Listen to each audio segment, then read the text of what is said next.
Zarif academy and কিন্ডারগার্টেনে চলছে পরীক্ষা, দ্বিতীয় সাময়িক পরীক্ষা 2026। এটা হচ্ছে পঞ্চম শ্রেণী। আজ গণিত পরীক্ষা চলছে। সবার পরীক্ষা খুব ভালোভাবেই হচ্ছে, এটা ওদেরকে দেখলেই বোঝা যায়, কারণ সবাই শৃঙ্খলার সাথে পরীক্ষা দিচ্ছে, কোনো দেখাদেখি নেই, যার যার মতো করে পরীক্ষা দিচ্ছে।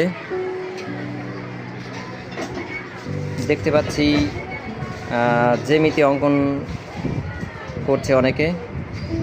এই একটা বেঞ্চ দেখলাম, এই বেঞ্চটিতে মানে দেখলে বোঝার কোনো উপায় নেই যে পঞ্চম শ্রেণীর পরীক্ষা চলছে, কেননা এরা কত সুন্দর করে জ্যামিতি অঙ্কন করছে। আপনারা এই বেঞ্চটি দেখুন, এই বেঞ্চটিতে এখানে ত্রিকোণী সেট রয়েছে, স্কেল রয়েছে, চাঁদা রয়েছে, রুল রয়েছে। তারপর এখানে এই শিক্ষার্থীটা ও ঘড়ি সামনে রেখেছে যাতে ও টাইম অনুযায়ী পরীক্ষাটা দিতে পারে। কত বাজে? 11:42। এদিকে আর এক শিক্ষার্থী ও রম্বস অঙ্কন করছে।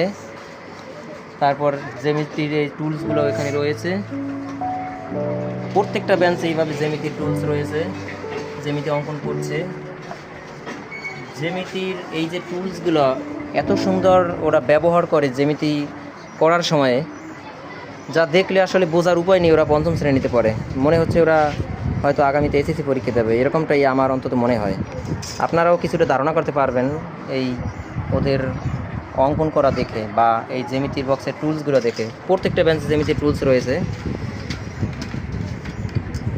যার যার মতো করে ওদের জ্যামিতির প্রয়োগটা এমনভাবে শেখানো হয়েছে যাতে ওদের জ্যামিতির কোনো বেসিক ধারণায় ওরা দুর্বল না থাকে। এদিকে ওর মতো করে ও রাবার দিয়ে মুছে সুন্দর করে ঠিক করে নিচ্ছে রম্বসটি। প্রত্যেকেই যার যার মতো করে পরীক্ষা দিচ্ছে, কোনো দেখাদেখি নেই।